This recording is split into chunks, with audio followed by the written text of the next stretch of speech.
today we have with us a very special mother. She is Stephanie.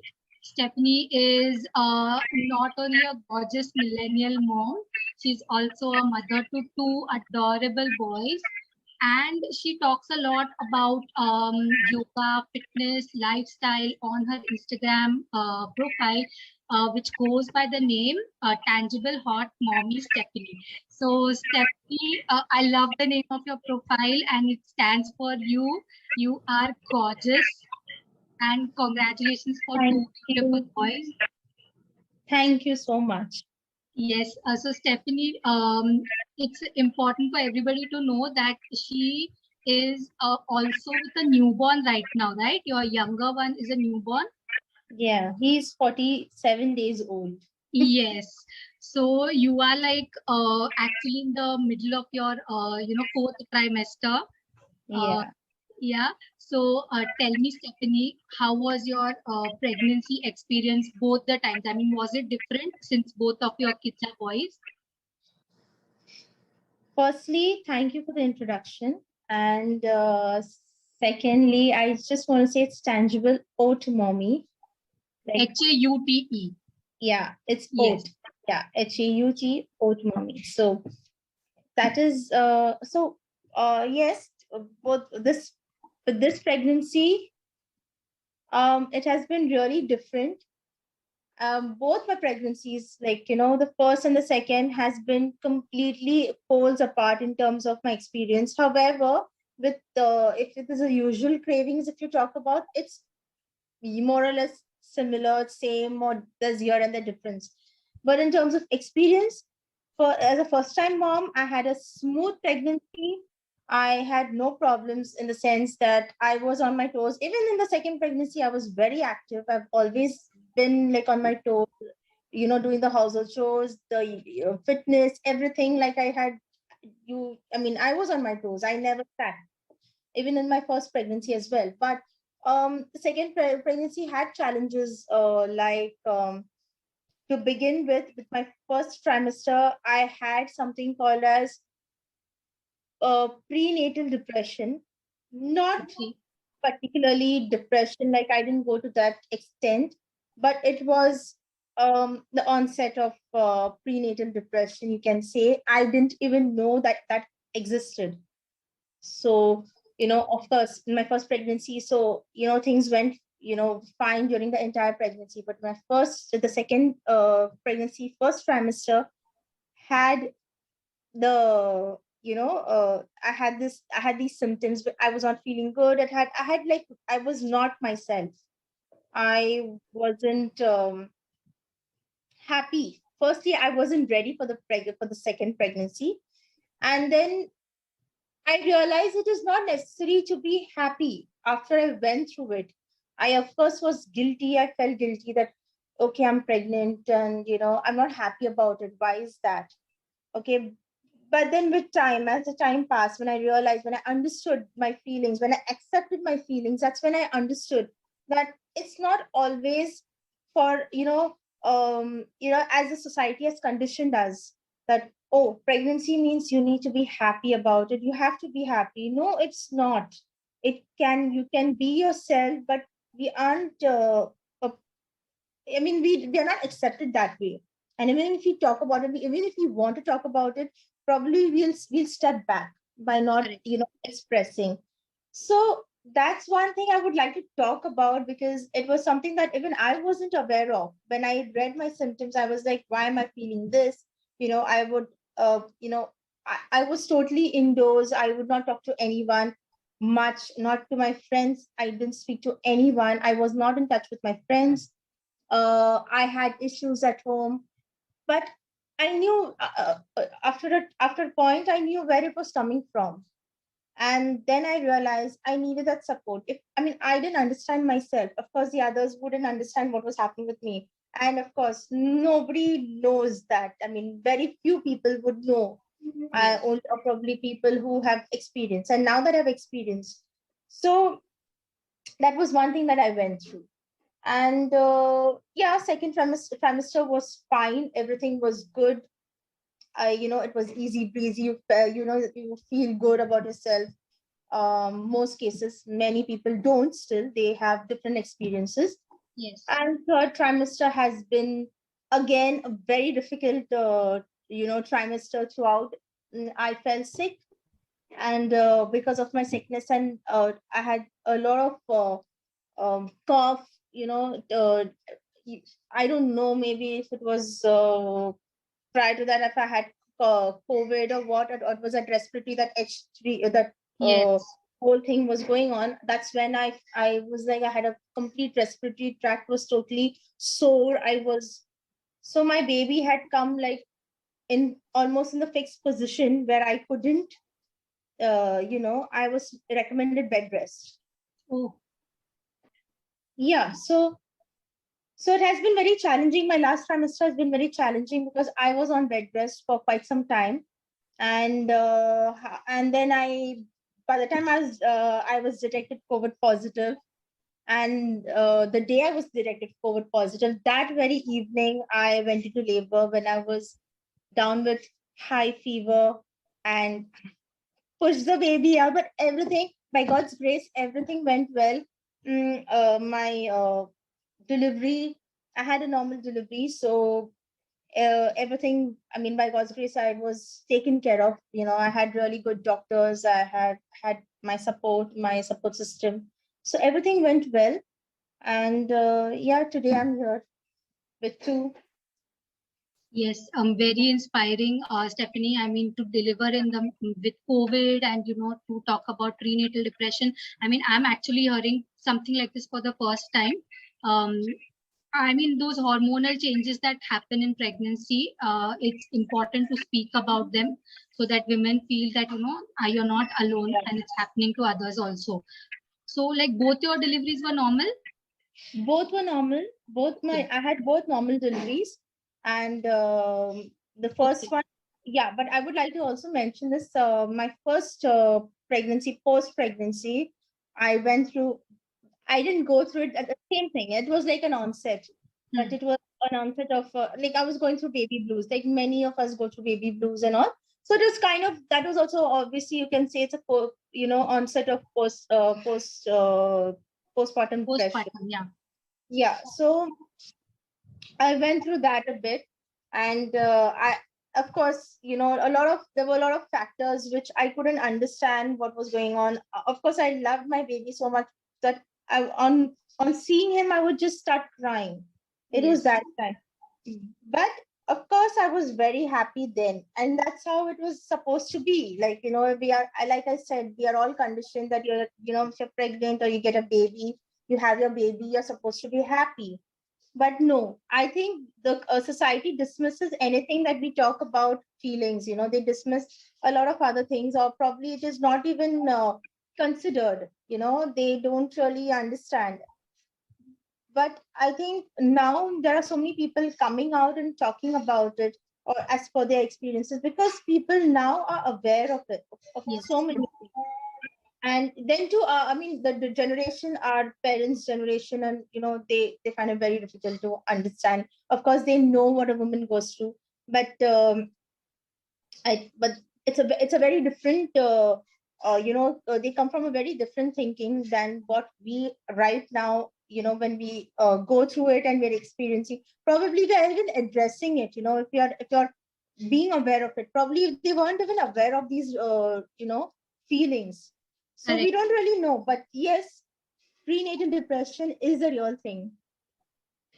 Yeah, absolutely. I mean, I agree. It's surely a real thing, and I'm happy that women come out and speak about it so that you can recognize you are going through it and do something about I it. think depression is a real thing, so that's where I think people should Be more aware. and be aware of things like that. True, very true. So Stephanie, like normal delivery, what was your experience with the normal delivery? I mean, tell me what happened. How did you know you're in labor?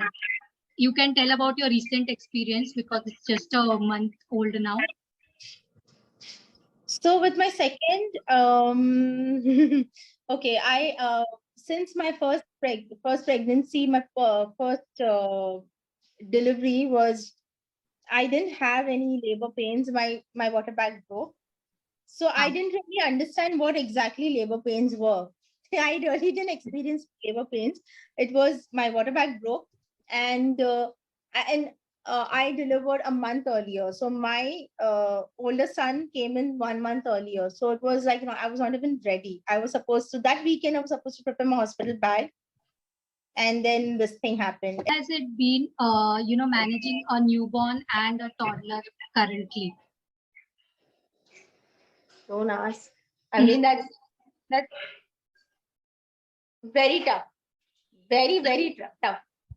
Honestly, uh, newborn and the toddler. So I'm going through this phase. It's a very sensitive, very fragile, situations that I'm dealing with my toddler, because he feels, of course, there are a lot of, he's going through a gamut of emotions where he feels that I'm not. Initially, he did come to me and he confessed that, "Mummy, you're only with the baby, you're not with me." So this was the initial first 2 weeks.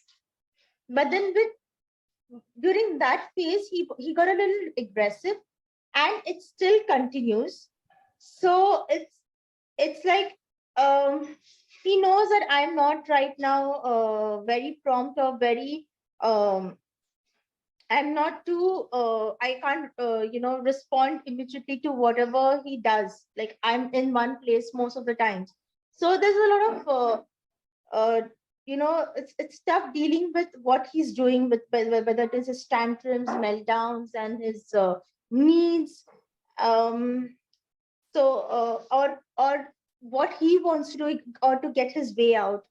So if I try to even convince him or try to take him, it gets a little difficult. It's with the child and with the with my toddler and with my younger one, because hardly the bandwidth is so. I mean, the bandwidth of the newborn was so.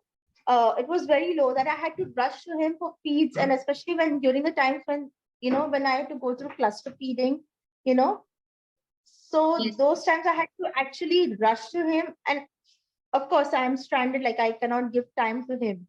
So it is, so I'm in a fix. And it is tough. There's a lot of, he tries to, so I'm going through, even, the he being aggressive is, he tries to get a little bit jealous with the baby. So he's trying to even, you know, keep him away from the baby, because it's difficult when if he's with him, it he doesn't understand. He's a child, so he thinks he's playing with him, but in the bargain, he's actually hurting him, which of course he doesn't realize.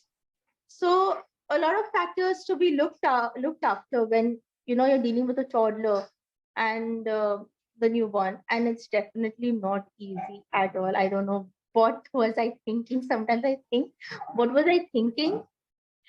But I'm here. I have to deal with it, and with a lot of patience. All I can say is, I don't know whether how from where I was once a very patient girl, but I don't know from where do I get more patience, or where do I buy patience.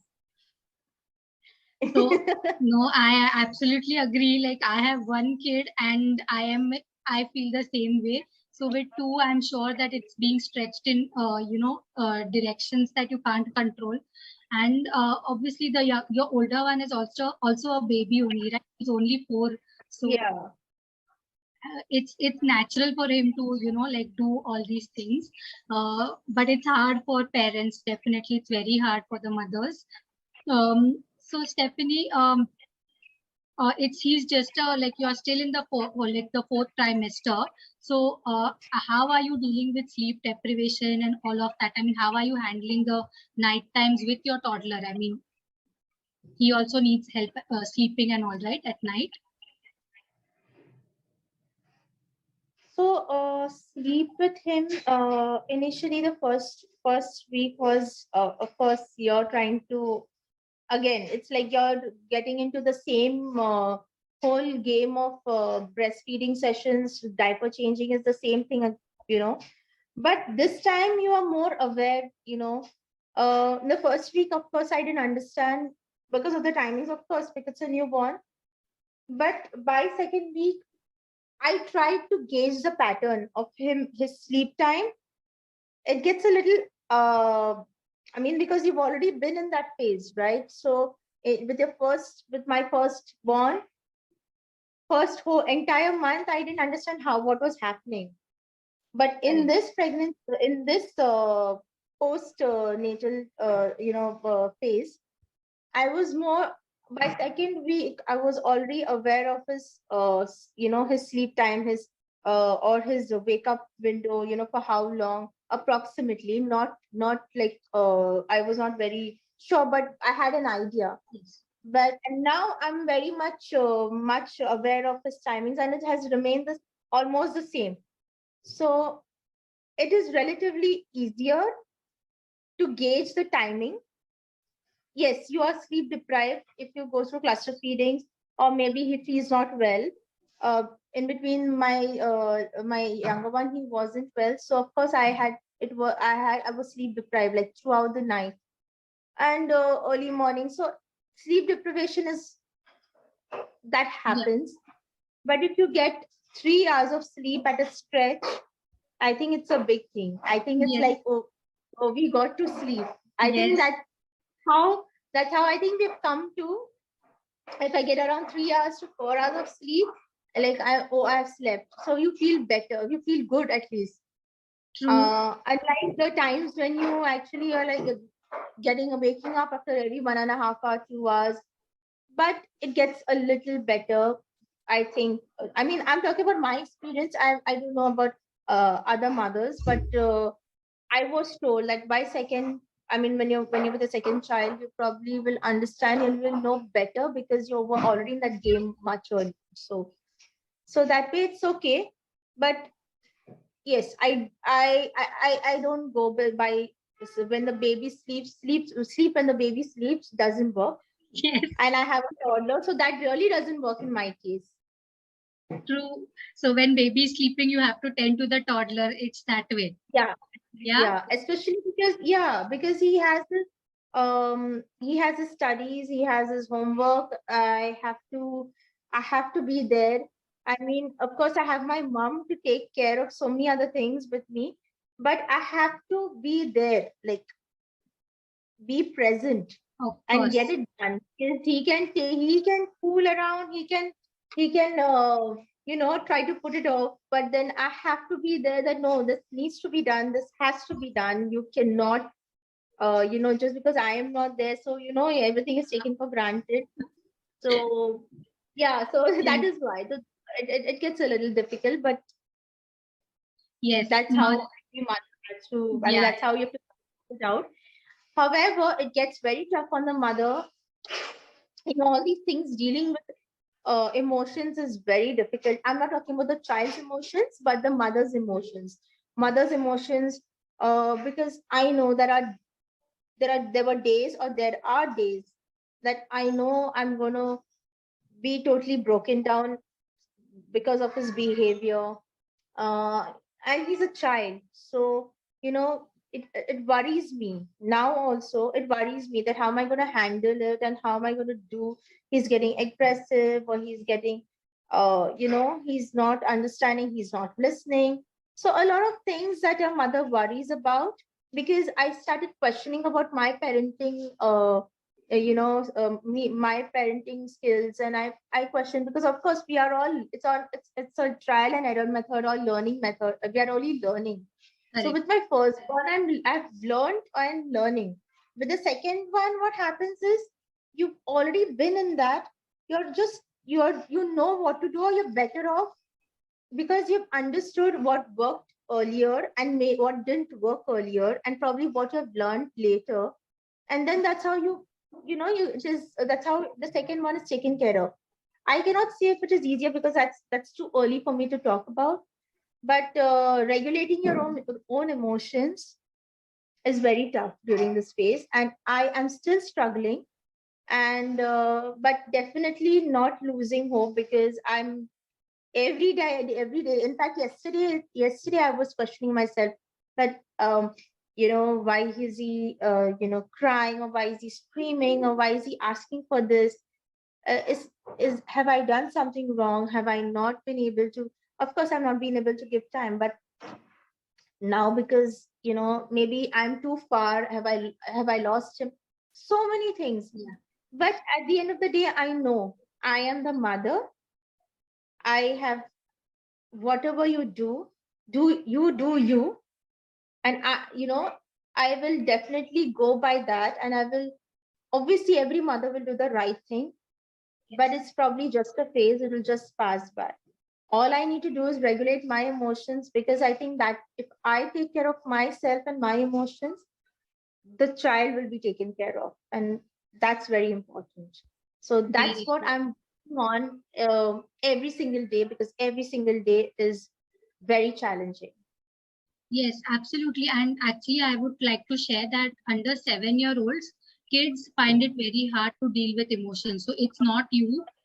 We should not question ourselves. 8 is when some amount of regulation starts coming up. Below 8, you can't even expect, because they are not capable of doing it. So tantrums, Yes. meltdowns, all of this is very common for children under 8. So you are doing great, and I'm sure that when time passes and both the kids grow up, you will see the beauty in their relationship also. So Yes. Yeah. yeah. Stephanie, actually, I think it's going to be very informative for mothers, who are currently in your situation, that is having 2 children, or pregnant with the second one, or contemplating on the fence with the second one. This experience of yours will be very beneficial for these mothers. Yeah. I want to ask you, so 2 things I want to ask you. Say, if you have to give tips to heal from normal delivery, what would those be? Like, what did you do to heal up from your normal delivery? The tear and all of that happens, the healing that needs to take place. What helped you? That is my one question. And my second question is, any tips that you have for balancing life with 2 kids? Yes. So when my first, pregnant, post pregnancy, like I had a tear. So I was given some sort of like a xylem husk, sort of thing, to, it's easier for me to pass through. So that, so if in case of a tear, and of course they will always give you an ointment, the gynecologist. But apart from that, the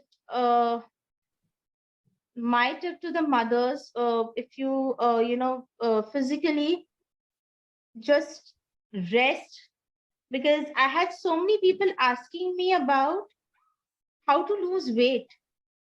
when you Yes, just when you're just in that postpartum phase, and not even like a week or two, you since you've delivered, it's I mean, women want to go get into that thing of losing weight, which is, I feel, very sad, because I think, somewhere we women are conditioned that, oh, we need to get back or bounce back, which I think there's nothing called as bouncing back. It's just that you took 9 months to grow a human in you, inside you. So I think it's fair to give your body that much time to heal, um, yourself, to heal, not only physically but mentally too, because it's a lot of pressure that we tend to take on ourselves, that, oh, it we need to get back, true. get back, but get back to a healthy lifestyle is what I suggest, rather than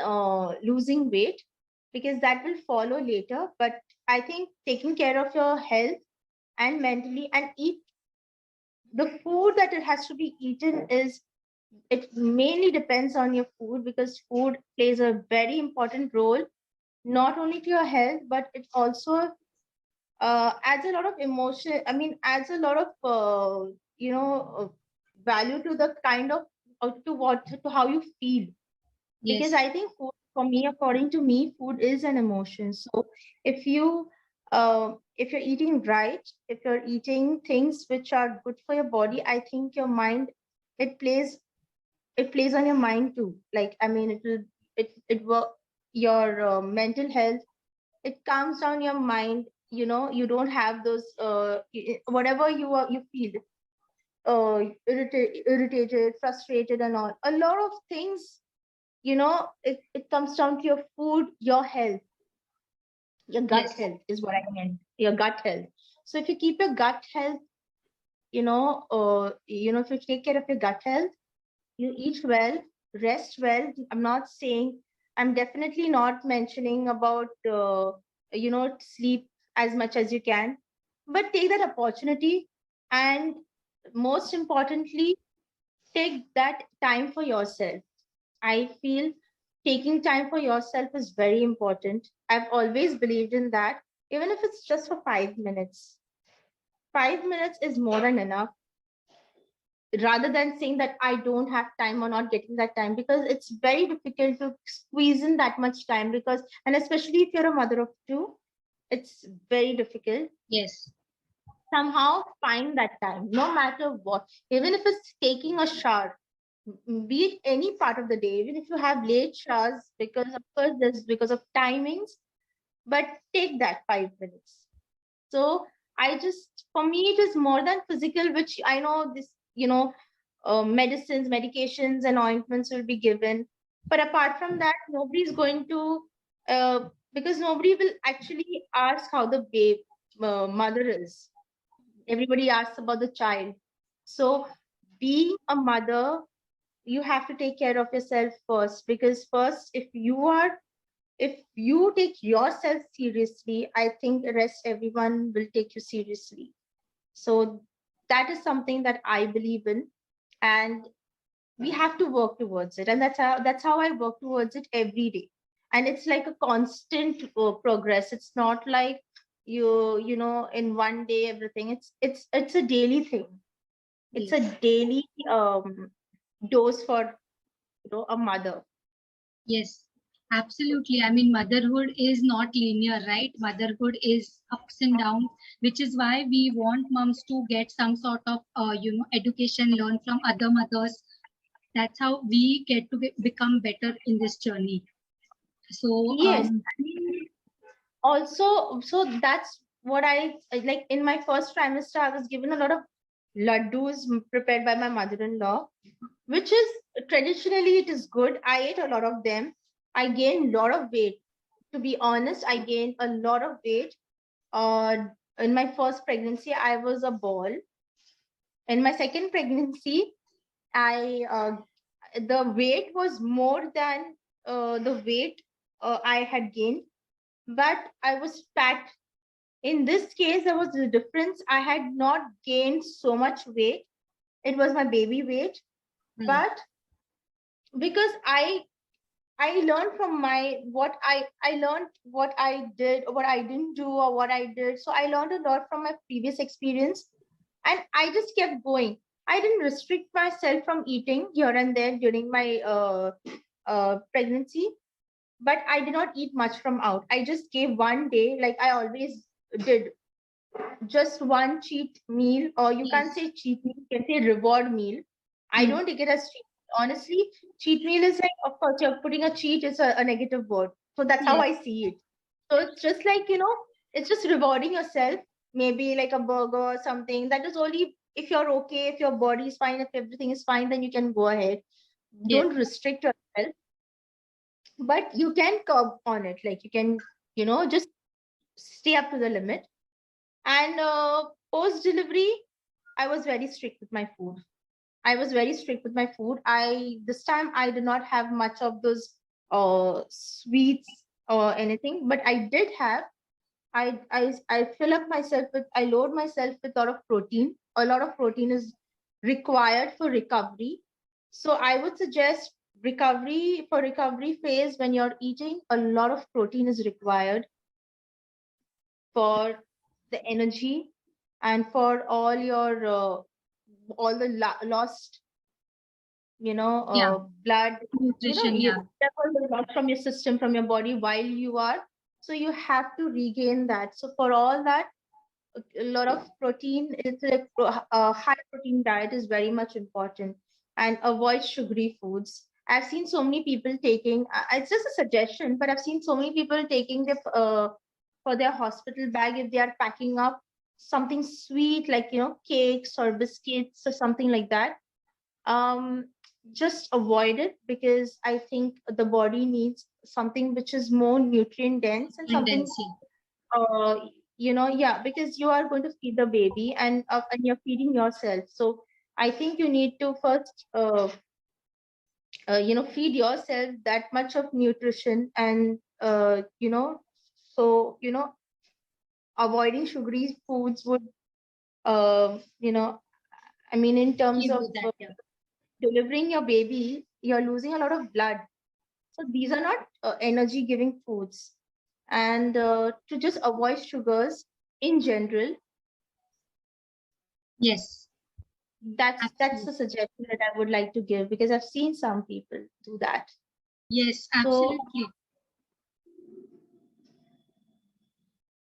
Yes. yeah. True, Stephanie, very true. I mean, actually, mothers do pack this. I mean, I was one of them. I did not take cake, but then I had taken those energy bars to the hospital, and they didn't allow me to eat that anyways. The hospital only gave me like that postpartum meal. But it's important to know what you can pack and what nutrient dense snacks you can take with you, and that will help the mothers recover much more better. So, Yeah. yes. So, Stephanie, thank you so much for taking this time and talking to our moms. We Thank will you be so so much. grateful. I mean, I understand it's very hard with a 1 month old, but you still were such an amazing mother. I So mean, I'm sorry and if there was a lot of disturbance in between, no, it's but okay. It's okay. thank you for having me so much. I had a nice time to, I mean, it was good. Like, I had a good time to share something. It was something that I would really like to, talk about. There are so many things I would like to talk about, but, you know, so I got to share my views. I got to share my experiences. So thank you for that. Very helpful. It's very helpful, and we can do more of this also whenever you have time. The more mothers come forward and share, the better we make this whole journey for all the women. So, Yes. congratulations again on your newborn. He is Thank you. adorable, like adorable, and all the best, Stephanie. Thank you so much, Mayura. It was nice to be talking to you. Welcome. Same, same. Okay, take care. You too. Take care. Bye. Thanks so much, and thanks Welcome. for being so considerate. I mean, I what I like about this is also, I just want to tell you that encouraging moms to share their views, that's so important. And I am glad that a lot of brands do these things, this work, because it's a big deal to consider moms, understand their timings, and uh, working on a brand, working with your, I mean, working on your brand, you with mothers being very considerate about their timings and their scenarios and situations. So it's one thing that is, what I like about House of Zelena, and they have been very supportive and very encouraging. And moreover, with that with the fitness campaign that is going on, the Yes, active mom, which yes, is a very good. I really like that. It's very motivating for mothers, and I yes. really like that. So that's a very good thing, and I'm glad that A I'm in part of touch with you. Yes, definitely. Like Part we of love moms. House of Selena. Yes, absolutely. And we love moms to be a part of this, because why to, I mean, we love having children everywhere around. Like, even in interviews and all, if there are kids around, we don't ask you to like, oh, don't get kids. Kids are welcome because they are a part of what makes us moms. And Yes, we celebrate mothers and we celebrate children. yes, and that's why we love this brand. Oh, okay, Stephanie, thank you so Thank much for you your so much, time. Mayura. Thanks so much. It was nice Welcome. talking. Same, same. Thanks.